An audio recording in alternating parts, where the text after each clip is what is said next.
क्या कभी ऐसा लगा है कि जिंदगी में अब कुछ नया शुरू करने के लिए बहुत देर हो चुकी है, कि जो रास्ते चुन लिए बस अब उन्हीं पर चलना होगा? अगर हां, तो आज रिच रोल की ये हैरान कर देने वाली कहानी इसी सोच को बदलने वाली है। सोचिए जरा, रिच रोल की ये एक लाइन ही कितनी पावरफुल है। जहां 30 की उम्र में उन्हें लग रहा था कि खेल खत्म, वहीं 52 की उम्र में उन्हें एहसास हुआ कि असल कहानी तो अब शुरू हो रही है। चलिए उनके इसी कमाल के सफर को करीब से जानते हैं। तो ये जो एक सोच है ना कि अब बहुत देर हो गई, चलिए इसी को थोड़ा समझते हैं।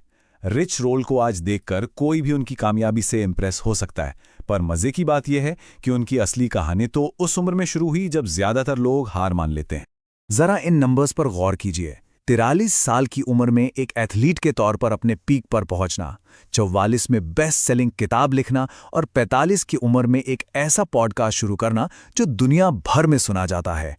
ये दिखाता है कि कामयाबी के लिए कैलेंडर देखने की जरूरत नहीं होती। लेकिन इस शानदार कामयाबी के पीछे की कहानी कुछ और ही थी। इसके पीछे एक ऐसा इंसान था जो अपनी ही जिंदगी में फंसा हुआ महसूस कर रहा था।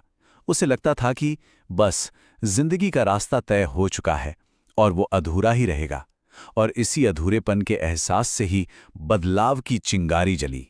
अब बात करते हैं रिच के जिंदगी के पहले और सबसे बड़े टर्निंग पॉइंट की। एक कामयाब वकील होते हुए भी वो कैसे नशे के अंधेरे में डूबते चले गए, आइए उस दौर को समझते हैं। बाहर से दुनिया के लिए वो एक सक्सेसफुल वकील थे, लेकिन अंदर ही अंदर वो टूट रहे थे। अपनी बेचैनी को दबाने के लिए उन्होंने शराब का सहारा लिया और धीरे धीरे उनकी जिंदगी पूरी तरह से बिखर गई। वो एक ऐसे अंधेरे में जा रहे थे जहां से निकलना नामुमकिन सा लग रहा था। हम सब ने रॉक बॉटम शब्द सुना है, मतलब पतन की आखिरी हद। हमें लगता है ये कोई लाचारी की हालत है, लेकिन रिच ने इसे एक बिल्कुल नया मतलब दिया। उनके लिए ये कोई जगह नहीं बल्कि एक फैसला है, वो पॉइंट जहां एक इंसान तय करता है कि बस अब और नीचे नहीं गिरना। तो सवाल यह है कि कोई बदलता कब है?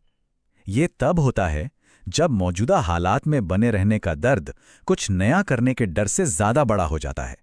यही वो मोड़ है जहां से असली बदलाव की शुरुआत होती है। तो नशे की लत से बाहर आने के कई साल गुजर गए, सब ठीक लग रहा था। लेकिन फिर रिच की जिंदगी में एक और बड़ा संकट आया, और इस बार ये उनकी सेहत से जुड़ा था। सोचिए, वो अपने 40वें जन्मदिन से बस एक दिन दूर थे।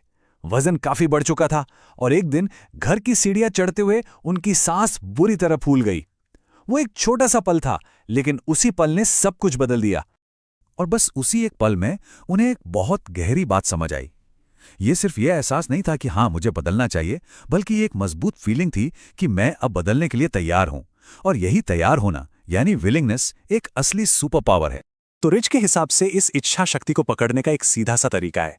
पहला, जब भी वो बदलाव की इच्छा मन में आए उसे पहचानो। दूसरा, खुद से वादा करो कि इस पर एक्शन लेना है।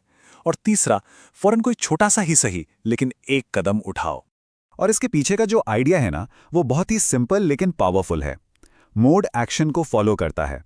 मतलब हम अक्सर मोटिवेशन का इंतजार करते हैं काम शुरू करने के लिए, लेकिन सच उल्टा है। जब हम काम शुरू करते हैं तो मोटिवेशन अपने आप पीछे पीछे चला आता है। लेकिन एक नए रास्ते पर चलने का मतलब ये नहीं था कि सब कुछ आसान हो गया। अपने नए जुनून को फॉलो करने की रिच को एक बहुत बड़ी कीमत चुकानी पड़ी। ये विरोधाभास देखिए, एक तरफ दुनिया उन्हें एक टॉप एथलीट, एक बेस्ट सेलिंग राइटर और एक कामयाब पॉडकास्टर के तौर पर जान रही थी, और दूसरी तरफ असलियत ये थी कि उनके पास घर का कूड़ा उठवाने तक के पैसे नहीं थे। उनकी कार तक वापस ले ली गई थी। इस भयानक मुश्किल दौर ने रिच को जिंदगी का एक बहुत बड़ा सबक सिखाया कि किसी भी इंसान की असली कीमत उसके बैंक बैलेंस या उसके पास मौजूद चीजों से नहीं होती, वो तो कहीं ज्यादा गहरी होती है। उनकी पत्नी जूली पायट की एक बात इस पूरी सोच को बहुत अच्छे से बताती है। उन्होंने कहा, वो हमारी चीजें छीन सकते हैं लेकिन हमारी इंसानियत नहीं छीन सकते, वो हमारी अपनी है। तो इस पूरी अविश्वसनीय कहानी से हम अपने लिए क्या सीख सकते हैं? वो एक चीज क्या है जो हम सब कर सकते हैं? चलिए देखते हैं। बदलाव की पूरी कहानी का सार बस एक छोटी सी चीज में है। कोई बड़ा पहाड़ नहीं तोड़ना है, बस सिर्फ एक ऐसा छोटा सा काम पहचानना है जो आपकी पुरानी आदतों के ठीक उल्टा हो। क्योंकि देखिए, बड़ा बदलाव कभी भी एक झटके में या एक बड़ी छलांग से नहीं आता। ये तो बस उन छोटे छोटे कामों का नतीजा होता है जिन्हें हम लगातार बिना रुके हर रोज करते जाते हैं। तो इस पूरी बातचीत के बाद सवाल बस एक ही बचता है। वो कौन सा एक छोटा सा काम है, वो कौन सा एक कदम है जो अभी इसी पल उठाया जा सकता है,